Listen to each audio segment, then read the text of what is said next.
guys, I'm Charlie Book Fanatic. Welcome back to my channel, and today I'm going to do the finally fall book tag.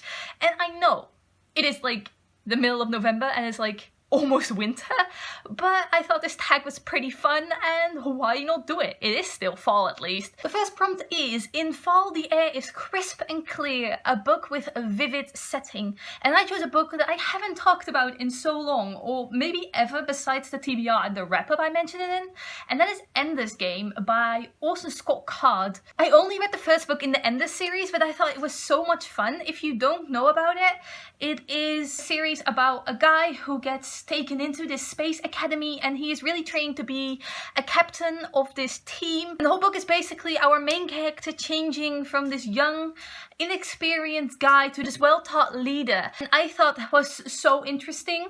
I really liked the first book. It also wraps up very nicely, so I didn't feel like I needed to read the rest of the series. I thought it stood very well on its own. Having said that, I have heard that the author is not a very nice person, and I have mentioned this before, but I think we should separate art from the artist. That's what I'm doing with this. I like the book. I think the book is good for what it is, and I don't necessarily need to like or appreciate the author to like a book. The second prompt is, nature is beautiful but also dying. A book that is beautifully written but also deals with a heavy topic like loss or grief. An author that I will always recommend for prompts like this is Jandy Nelson, and especially this book, The Sky is Everywhere. This is a beautiful edition as well, by the way.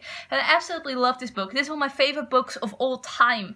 The Sky is Everywhere is about a girl who loses her sister. This book is about a girl who loses her sister, and over the loss of her sister she connects with her sister's ex-boyfriend. This is a really beautiful story about a girl struggling to come to terms with the grief over her sister, but also realizing that she has to move on from that and she can't wallow in her own sorrow forever. It was beautifully written. Jandy Nelson really has a way with words, and every single one of her books has touched me. She only has 2 books out right now. There are some other books coming out, but there's not really known anything about them, about like publication date, not last I checked anyway, which is really annoying. But I really love The Sky is Everywhere and her other book, I'll Give You the Sun. Both are beautiful books and I would recommend them equally, but if you want a heavy topic like loss or grief, I would recommend this one more because it deals with a heavier topic than I'll Give You the Sun. Prompt 3. Fall is back to school season. A non-fiction book that taught you something new. And I haven't read a lot of non-fiction, but a book that really made an impact on me is Columbine by Dave Cullen. I've read a little bit about Dave Cullen. Apparently he isn't the most trustworthy author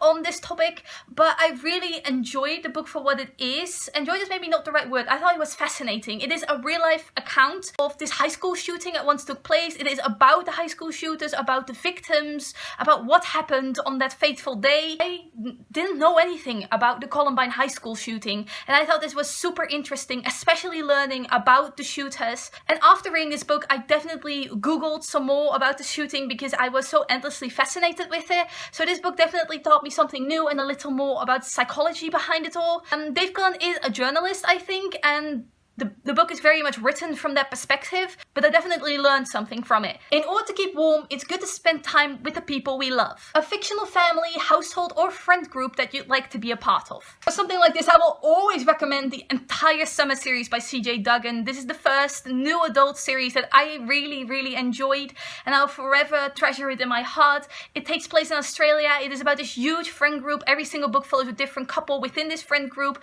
but you really get to see them connect and grow older over the series, and they're so tight and there's so much humor and love in these books, and I love them, and I definitely want to reread this entire series at some point. The other book I want to mention here is The Upside of Unrequited by Becky Albertalli. I loved the main family in this book. The 2 moms and the 2 sisters, like the whole family dynamic was so lovely, and I laughed a couple times because the moms were so funny with their daughters. I really loved everything about it. I wish I could be a part of this family because they are so funny. The colorful leaves are piling on the ground. A pile of colorful fall spines. So I'm going to gather some books now, and then you'll see a stack of fall colored books. Just to gather a couple, I think this is fine. I think this is very fall colored. Fall is the perfect time for some storytelling by the fireside. A book wherein a character is telling a story. The 7 Husbands of Evelyn Hugo by Taylor Jenkins Reid. This is the first book I read by Taylor Jenkins Reid, and since I've fallen in love with her stories. This book has been so hyped up on BookTube, but in my opinion it deserved all the hype. It's about a woman called Evelyn Hugo who tells a life story to this journalist called Monique. It takes place in our day, where Evelyn Hugo is telling her story, but it also takes place in the past where Evelyn Hugo is experiencing all of these things. So you really see a story through 7 parts because she tells about her 7 husbands, and you figure out what this journalist Monique has to do with Evelyn's story, and it is so good. Like, I did not expect it to be so good because I mostly shy away from hype books, but this one I read slightly after the hype, and it is really as good as people say it is. The nights are growing darker, a dark and creepy read. I will always recommend The Diviners, the first book in the Diviners series by Libba Bray for this. This series is so dark. Like, I honestly feel creeped out sometimes while reading it, and I don't have that with any book. I would recommend The Diviners, which is a historical fiction YA series, and it follows this whole cast of characters while they try to figure out supernatural mystery. I would also recommend a book I haven't talked about a lot and not a lot of people talk about on BookTube, and that's Dreamfall, the first book in the Dreamfall duology by Amy Plum. It's about these characters who all suffer from some sort of insomnia. They get hooked up to this machine, but then the machine malfunctions, and all of these characters, they're all children, teenagers really, are stuck in the same nightmare.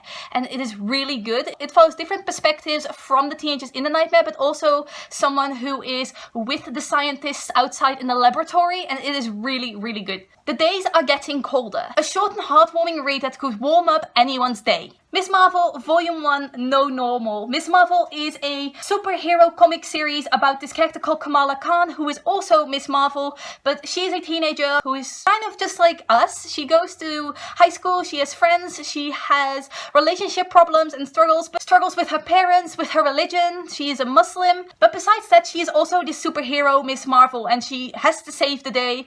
This is such a feel-good story. I have grown attached to the characters since this first volume. They're all very short. You will fly through them. The art is very good. I would sincerely recommend this if you have a cold and rainy day to read this graphic novel series because it will certainly make you feel good. Fall returns every year. An old favorite that you'd like to return to soon. I mentioned this series earlier, but it is the first book, The Boys of Summer, which is the first book in the summer series by CJ Duggan. I would like to revisit the entire series actually, but that is not going to happen anytime soon. So I would just like to reread the first book soon because it is such a good series. I talked about it earlier. I won't mention it too much now. And the last prompt is, fall's the perfect time for cozy reading nights. Share your favorite cozy reading accessories on my blanket and my pillow. I like to read in my bed. It's always very cozy, very warm. I only read during my commute aside from that, but when I'm at home, I read in my bed. So this was the Finally Fall book tag. Let me know down below whether you agree or disagree with any of what I just said, or what are some of your answers to these prompts. I would love to know. Thanks for watching. Goodbye!